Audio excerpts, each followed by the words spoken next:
Alors voilà, donc on est maintenant, aujourd'hui, nous sommes le 13 Tevet et nous allons aborder donc le chapitre 11 du Tanya.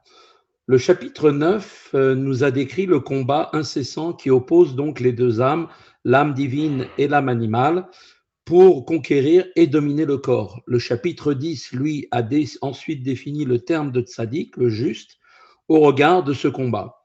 Donc, comme on l'avait vu, les tzadikim sont divisés en deux catégories générales. La première est celle du tzadik accompli, tzadik gamour, hein, et donc appelé aussi tzadik qui connaît le bien, c'est-à-dire tzadik vetovlo. Et il y a une autre catégorie parmi les tzadikim, c'est donc le tzadik veralo, et donc le tzaddik qui possède qui possède qui connaît le mal, sous-entendu, et qui n'est pas parfait, et no gamour. Donc, le premier tzaddik, qui est le tzaddik Gamour, et qui possède le bien, est parvenu à transformer en fait le mal de son âme animale en bien et en sainteté.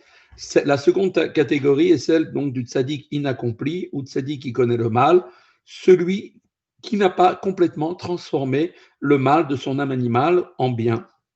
Et donc, un résidu de ce mal originaire demeure donc encore en lui. Cependant, il faut bien prendre conscience que ce mal se trouve complètement soumis devant l'écrasante majorité du bien qui est en lui. Et donc, il ne s'exprime, que ce soit dans la pensée, parole, action, et même pas dans les sentiments, ni même au niveau de l'âme animale, qui ne prend jamais chez lui aucune possibilité de révélation. Avec le chapitre 11, maintenant, qu'on va étudier aujourd'hui, Rabbi Shlomo Zalman va aborder maintenant le personnage qui se situe à l'opposé du tzaddik. Quel est, eh bien, à l'opposé du tzaddik, on voit donc, comme dans un miroir, on voit que se trouve en fait le rachat. Le rachat est exactement l'antithèse, d'accord, contrairement au tzaddik dont l'âme divine règne sur l'âme animale. Eh bien, le rachat, lui, est l'inverse. C'est l'âme animale qui prévaut et qui domine constamment sur l'âme divine. Le niveau de rachat est lui aussi divisé en deux catégories, comme on l'avait vu.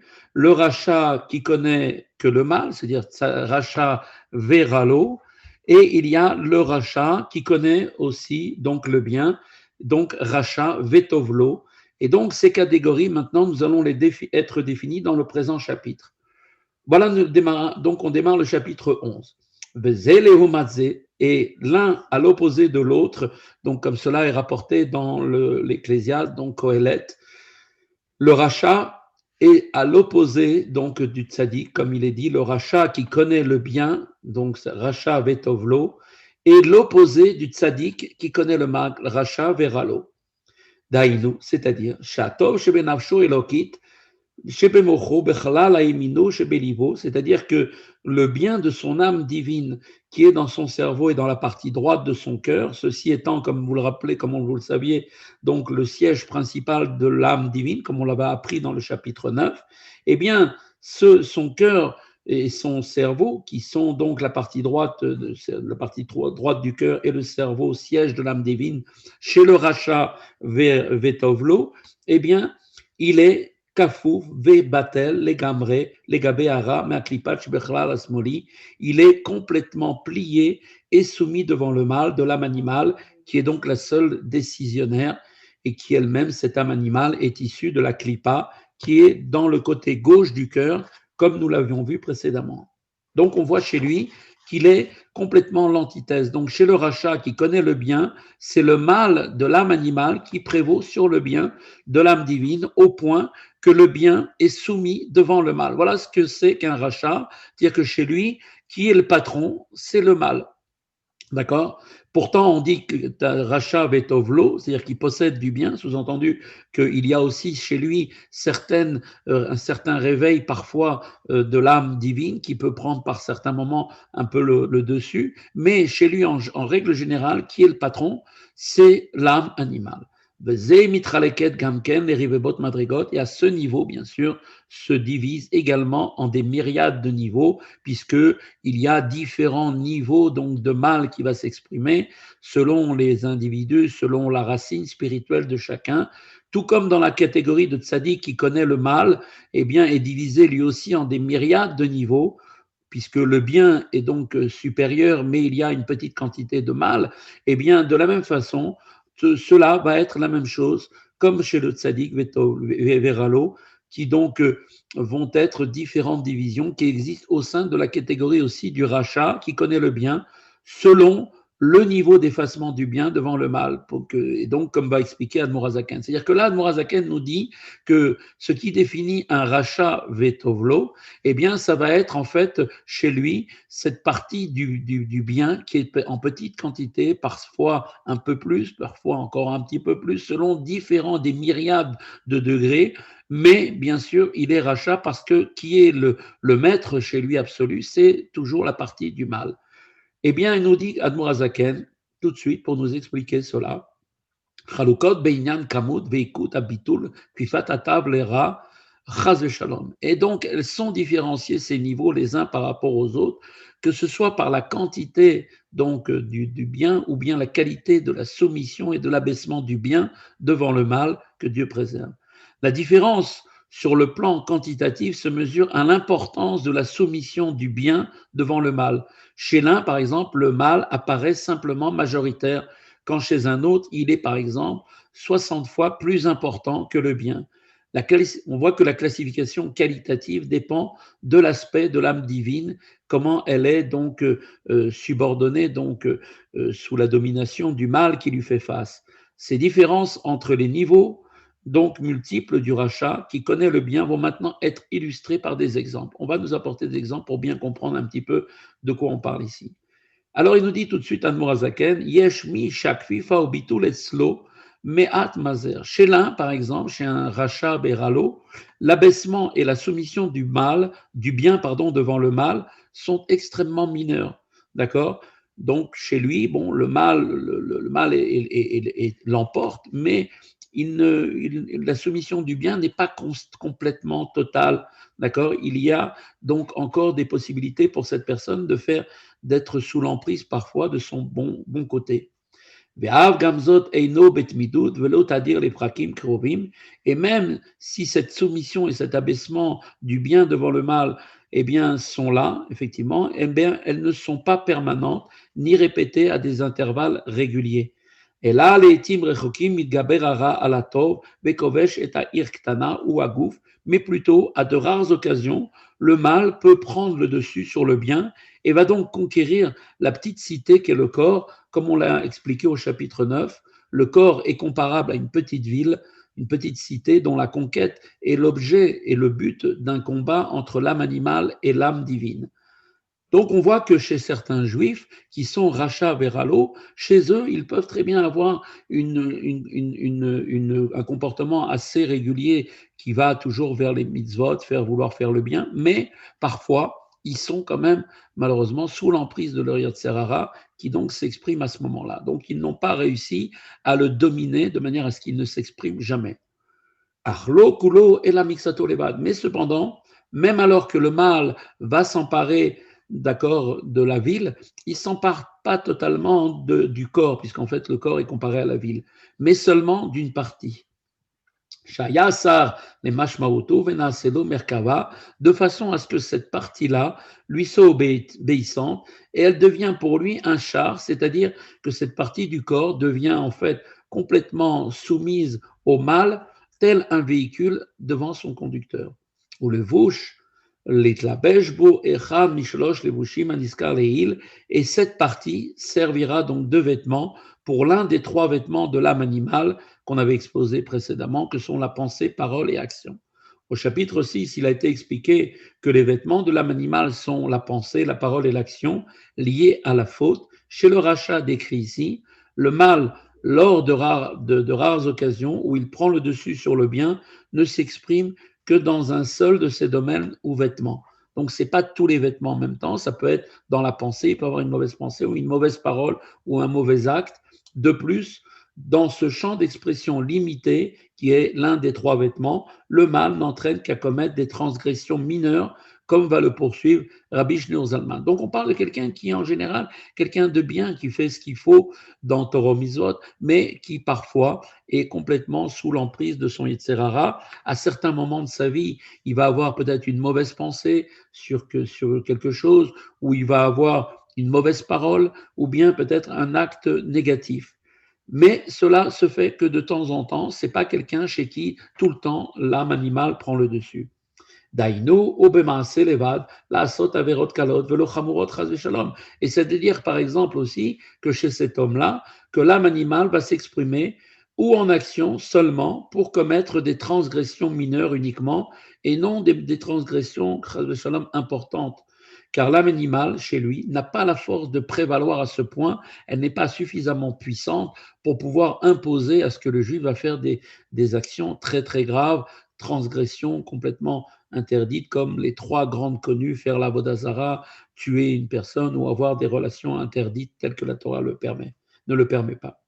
Au Bedibour, ou bien cela va pouvoir peut-être s'exprimer chez lui dans la parole, les vad, les davar avec la shonara, comme par exemple simplement dans l'expression qui frise un petit peu la médisance, la shonara, la raillerie, se moquer des autres ou de ce qui est semblable, le mal n'étant pas chez cette personne suffisamment puissant pour l'inciter à faire de véritables propos médisants ou moqueurs, donc il est en train il fait ce qu'on appelle de la poussière de médisance, en fait. Ce n'est pas vraiment de la médisance, mais c'est une forme de poussière de la médisance. O bemarshava, levad, irure avera, kashim averot. Ou encore, chez lui, le mal va s'exprimer en pensée seulement. Donc, dans des pensées fautives qui sont sous certains aspects, des aspects pires que la faute. Comme on le sait très bien, la pensée est le vêtement le plus proche de la Neshama, parce que le vêtement est beaucoup plus subtil que la pensée, que la parole et l'action. La pensée est le vêtement le plus intimement lié à l'âme. Ainsi, quand quelqu'un fait une faute avec ce vêtement de la pensée, eh bien, cela affecte son âme beaucoup plus profondément que l'acte fautif lui-même. Vegam im eino me'arer be'avera la sota ela be'inyan zivuk zachar ve'nekeva be'olam. Ainsi de même s'il ne pense qu'à effectivement commettre une faute, il ne pense pas à la faire, mais par exemple va réfléchir simplement à l'union entre un mâle et une femelle en général, eh bien cette simple pensée peut avoir une affection, peut affecter sa neshama, parce que le vêtement de la pensée est très proche, comme on l'a dit, de la neshama. Shaover al ze al azarat Torah v'nishmeret mikol davar ra shelo yarer beyom.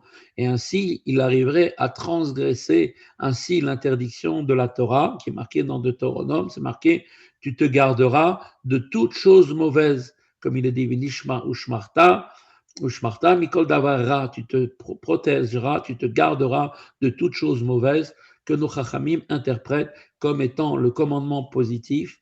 Un homme ne doit pas se laisser aller à des pensées impures durant toute la journée pour ne pas être sujet ensuite à la pollution nocturne et donc arrêter sa pensée sur de tels sujets et donc contraire à la Torah parce que ça peut avoir des incidences sur lui malheureusement pendant la nuit, avoir une pollution nocturne. Ou bien une autre forme d'expression du mal à travers la pensée chez ce rachat qui est partiel. Donc, comme par exemple, quand il a un moment propice à l'étude de la Torah et que, en fait, il détourne son cœur vers les vanités de ce monde et qu'il va faire autre chose. Kedetnan be'avot, comme cela est enseigné dans la Mishnah des Perkei Avot, c'est marqué là-bas dans la Mishnah, dans le troisième Perek, Mishnah 4, celui qui demeure réveillé la nuit alors qu'il a le temps d'étudier la Torah et de détourner son cœur, et il détourne son cœur vers la vanité de ce monde, est coupable envers son âme. Dans les deux premiers cas, le vêtement de la pensée de l'âme animale prend le dessus et se manifeste donc dans son corps. Donc on voit que voilà un petit peu comment le processus donc se traduit chez cette personne qui est en fait une personne qui est donc dans une situation où le mal peut prendre parfois le dessus sur cette personne. Et donc, dans l'un de ces cas ou dans des cas semblables, c'est-à-dire quand un homme commet une transgression mineure en pensée, en parole ou en action, eh bien, cette personne est qualifiée de rachat méchant, donc à ce moment même. Shara shebenafsho gover bo, ou mitlabesh begoufo, ou martio, ou metameo. Et donc, l'appellation rachat, qu'est-ce que ça veut dire précisément? Eh bien, ça veut dire que le mal de son âme animale prend le dessus en lui, va se revêtir dans son corps et le faire fauter et va venir le souiller. Et par la suite, après que cet homme a commis une transgression dans l'un des cas qui ont été cités préalablement, comme on avait dit tout à l'heure, que ce soit dans un acte mineur, que ce soit dans des paroles qui sont pas forcément la shonara, mais ce qu'on avait dit, la poussière de la shonara, ou bien dans la pensée, de penser à des choses qui sont pas bien, qui peuvent amener à des fautes pendant son sommeil, ou bien qui peut être des pensées qui sont non pas dirigées vers l'étude de la Torah quand on a des moments libres, mais vers des choses qui sont des choses, des vanités de ce monde. Eh bien, à ce moment-là, par la suite, quand cet homme qui a transgressé, donc par l'une des transgressions qu'on vient de citer, eh bien, le bien de son âme divine va prendre le dessus, et à ce moment-là, cette personne va regretter sa faute liée à une pensée, à une parole ou à un acte qu'il a eu.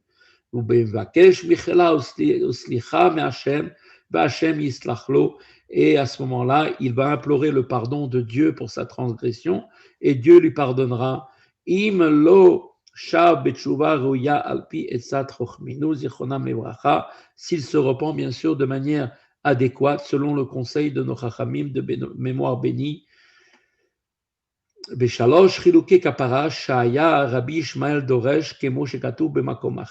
Suivant l'une des trois formes de tchouva qui ont été exposées par Rabbi Ishmael, comme cela avait été expliqué par ailleurs, on le voit dans la Gemara Yoma, donc dans le Daf 86, Daf Aleph.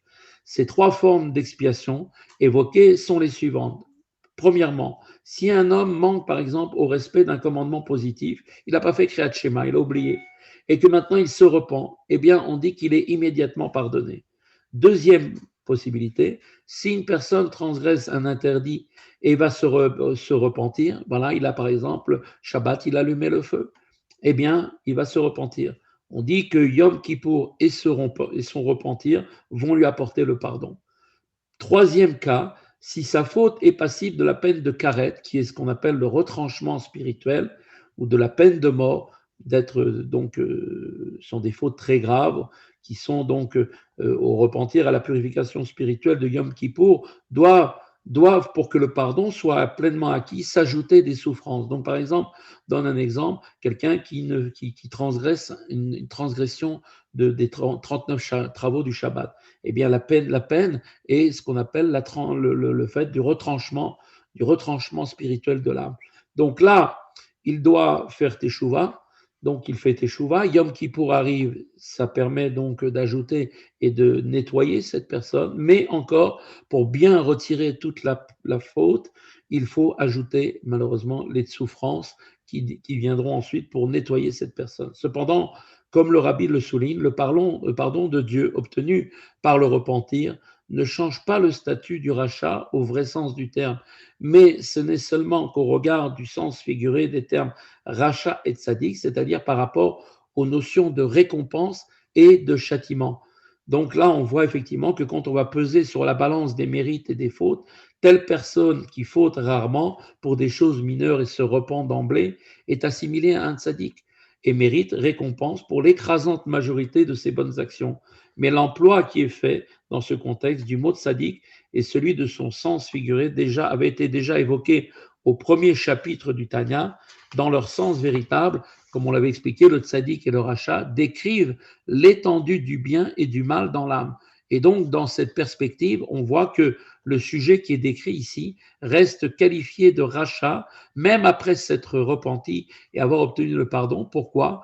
Parce que sa prédisposition pour la faute demeure en lui et que son âme animale reste en situation de dominer et qu'il est très possible que dans quelques temps plus tard, même s'il a fait tchouva, il a regretté cette faute, qu'il recommencera encore à faire cette faute. Pourquoi? Parce qu'il n'aura pas complètement extirpé cette prédisposition pour faire la faute. Jusqu'à présent, on voit maintenant que Rabbi Shneur Zalman a décrit un rachat qui connaît le bien spirituellement, donc élevé, un homme dont l'âme animale ne prend le dessus que rarement et n'atteint que l'un des trois vêtements que sont la pensée, la parole et l'action. Il existe une autre catégorie de rachat. Yesh mi chez rachat gover boyoter. Chez un autre type de rachat qui connaît le bien, le mal prédomine davantage. Donc, on avait décrit une catégorie dans le rachat vetovlo, le bien qui domine, qui connaît le bien. Et donc, on va voir maintenant une dimension un peu plus où on va voir que le mal est beaucoup plus fort. מתלבשים בו כל שלושה לבושים של הרע מחטיא, ou בעבירות חמורות יותר ובעתים קרובים יותר.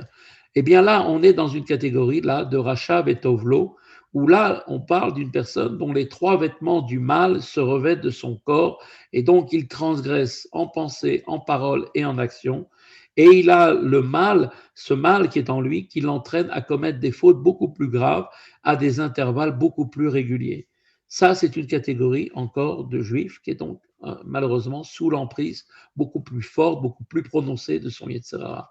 הבינתיים מתחרט ובאים לו הרהורי תשובה מבחינת הטוב שבנפשו שמתגבר קצת בינתיים.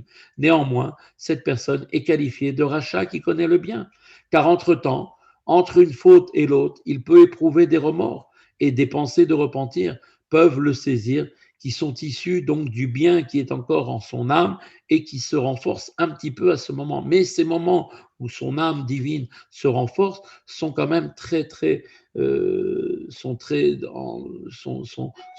sont pas toujours malheureusement très présents très souvent. Et c'est pour cette raison que la majorité de son temps, il est dans le péché, que ce soit dans les pensées, paroles, actions. Et on a effectivement différents niveaux. Vous savez qu'on donne des exemples. Il y a les juifs qui viennent, qui font Torah Mitzvot. Il y a le juif du Shabbat qui, pour lui, bon, Shabbat, c'est un moment important, c'est qui douche et toutes ces choses-là. Puis vous avez les juifs de Yom Kippour qui, toute l'année, ont oublié qu'ils étaient des juifs. Donc vous voyez qu'il y a différents niveaux. Et à travers ces niveaux-là, il y a plein de possibilités qui sont données. Et là, on dit de celui-là, donc celui-là qui fait des fautes pensées par l'action et qui a quelquefois des remords, eh bien, et là, chez Enlo, Idgabrut, Kolkar, Lanessar et Tara, cependant, le bien qui est en lui ne se renforce pas suffisamment pour vaincre le mal, ou l'ifrosh mechata, ou les gambre liot modé ve'azov, au point que cet homme puisse rompre totalement avec ses fautes et soit comme celui qui va maintenant avouer ses fautes et va les abandonner pour toujours. Et c'est à ce propos, à propos de ces hommes, que nos Chachamim, les Noirs Méni, ont dit, comme c'est rapporté dans Nedarim, les Rechaïm, les méchants, sont pleins de remords. Pourquoi? Parce qu'entre la commission de leur faute, il est également possible au moment de la faute qu'ils regrettent leur agissement, mais ne se sentent pas capables de pouvoir réfréner leurs désirs. Chez eux, leur désir, est le maître. À chaque fois qu'il y a un besoin, une envie, il n'y a rien qui les retient. Ceux-ci, cette catégorie de juifs, ceux-ci représentent la majorité des Rechaïm qui ont encore du bien en leur âme. C'est ce bien qui va provoquer chez eux ces remords dans leur esprit, dans leur cœur. Donc on voit que la catégorie de rachat, qui connaît le bien, comprend donc une multitude de niveaux, de celui qui ne faute qu'en de rares occasions, dont les fautes ne sont que mineures et n'impliquent alors qu'un seul vêtement de son âme animale, jusqu'à celui qui faute régulièrement et plus gravement en engageant là les trois vêtements de son âme. Néanmoins, tous sont qualifiés de rachat, qui connaît le bien, rachat betovlo. La différence entre eux ne va dépendre uniquement que du degré de soumission de leur âme divine chez chacun d'eux, donc du bien devant le mal. Cela est en opposition directe, ce niveau-là, avec la catégorie du tzaddik qui connaît le mal, tzaddik veralo, qui donc, à l'inverse, c'est toujours le bien qui domine chez lui, et quelquefois, le mal ne s'exprime jamais, bien évidemment, sans aucune possibilité, mais il manque chez eux, comme on avait dit, cette dimension d'amour de Dieu parfait. Après avoir maintenant défini la nature du rachat qui connaît le bien, l'Admour Azaken va donc rapporter maintenant la description du rachat qui ne connaît que le mal.